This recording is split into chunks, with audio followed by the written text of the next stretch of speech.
Why are people buying the Glock 43X? Well, I think it is the best affordable carry gun on the market. Reason I say that is it is $100 less than other comparable handguns on the market. Going over the 4 accessories we have on this 43X, we have a Holosun 407K, a True Precision half 28 threaded barrel, Herrington Arms HG43 finned compensator, and a Streamlight TLR7 sub. With this light, we throw this on a lot of builds. On this build, it's a little bit less than flush of the compensator, so it looks really cool.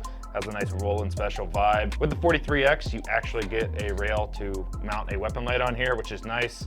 It's one of the reasons I didn't even consider the 43 because I want to have a weapon mounted light for a carry gun. With the Holosun, it's a pretty nice fit. It doesn't hang over the slide very much on either side, so it feels like it was made for the handgun. Glock has this MOS system that's not terrible, but not the best. So we are running a mounting plate on here. I cannot remember who it's from. It could be CH Precision.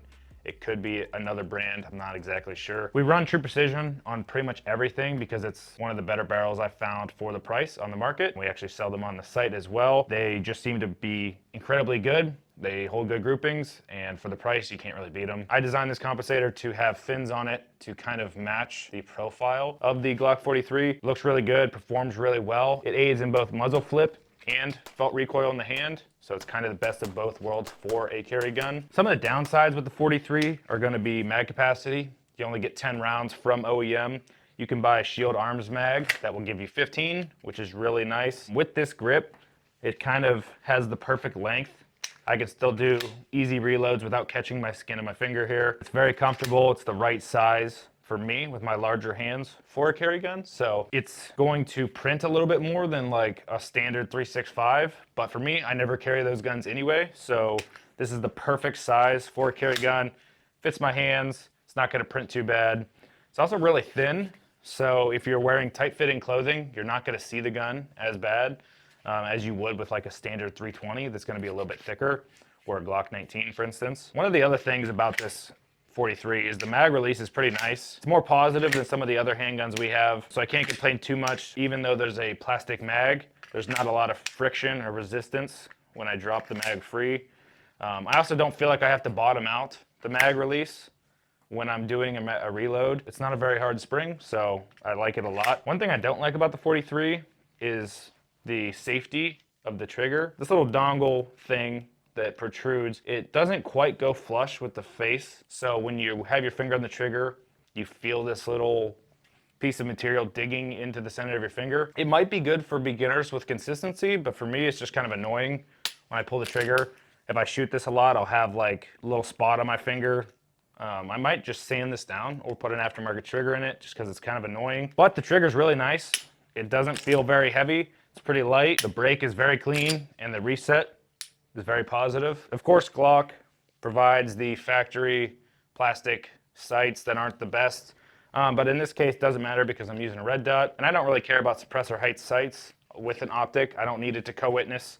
I'm comfortable knowing that if this dot fails, I can still land shots on target. If my target is within the window, I kind of have the muscle memory to know where my rounds are gonna go if that dot fails. In a pinch, if it happens, it sucks, but I can make do.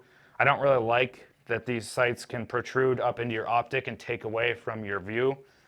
So I don't run them, so sights aren't really an issue for this. And if you're gonna buy the MOS, maybe you'll feel the same way. If not, you can buy aftermarket sights really easily because Glock sights are easy to find. One thing Glock did on the 43X over the 43 was add slide serrations, which is kind of a must for me. I press check a lot of guns to check if there's a round in the chamber a lot, so, or even to rack the handgun. So it's kind of nice having front slide serrations. These do the job, and they add a little bit of aesthetic to the front of the handgun. So I like them a lot, no complaints on that. They're grippy enough that they would work in all conditions, wet, bloody, dirty hands, so can't complain there, I like them a lot. Talking about the feel, this frame leaves a lot to be desired. There's texture on here, but you don't really feel it when you hold the handgun. You just kind of feel these 4 rectangular edges. You don't feel anything of where the stippling is. Maybe a little bit on your fingers here, but it's not aggressive at all. It almost feels like nothing. So they could have probably made this a little more aggressive. Even for a carry gun, you can get away with a little bit more than this without rubbing your stomach or your side raw. So I think they could have did a better job on this. And talking about the frame, the undercut's kind of mild. They left a lot of material here. They could have went a little bit more aggressive, because when I hold this gun, it feels like my middle finger is getting pushed down and it's kind of uncomfortable. So they could have did a better job on that. Length of pull doesn't feel too bad. It's a little shallow. So for people with bigger hands and you're shooting, your finger has to kind of come back a little bit. That's gonna be different for everybody. Everyone has different hands. But for me, the length of pull is a little bit short, could be a little bit longer. 365 does a really good job with length of pull. This kind of falls short in my opinion, but not a terrible thing. I can still shoot it just fine. It's just more of a comfort thing. This is still a very good carry gun. I carried it for a little bit. Holsters are really easy to find. You don't get much more reliable than a Glock 43X. You can mount everything you want to it, compensator light. I don't feel like this is a bad gun for the money. It's gonna be cheaper than some of the other options out there, which is pretty surprising considering it's a Glock. I really don't have too many bad things to say about it, but the things that I did say that are cons are just kind of annoyances. They're not deal breakers for me. I would still buy this gun again. So take that for what it is. I still really love this handgun. There are a couple little annoying flaws, but for the money, it's a great buy. I would definitely carry this. So who is the Glock 43X for? Well, I think it's for anybody who actually wants to conceal carry. It's a thin handgun with a lot of capabilities, something you can grow into. You know, I wouldn't get the 43 over this. This comes with the ability to carry a light, the MOS version. You have extra capacity. 6 rounds in a carry gun is less than ideal. You can get the 15 round mag from Shield Arms, and this will be perfect. Thin, you got the 15 rounds. It's like a Glock 19X, but thinner, which is perfect. For women, it's thinner too, so they don't need big hands to shoot this handgun. This would feel very proportional for them. Both my mom and my wife like shooting this handgun, especially with a compensator on it. This is probably the ideal carry gun for the money. You can get into carrying a handgun for cheaper, which is incredibly important. You can spend that extra $100 on a holster, on ammo, whatever it may be for your carry setup. So I think this is a great buy, and I think it's a great carry gun for almost anybody. But with that being said, you're not gonna get modularity out of this. If you had a couple extra $100, you wanna go to the 365, you can go to that removable FCU system, you can go with an aluminum frame, you can completely change the ergonomics of the handgun, you can do an integrated comp setup. It's kind of unlimited aftermarket support for the 365, but it definitely costs more money. So if money's not an option to you, maybe the 365 would be a better option. But for most people,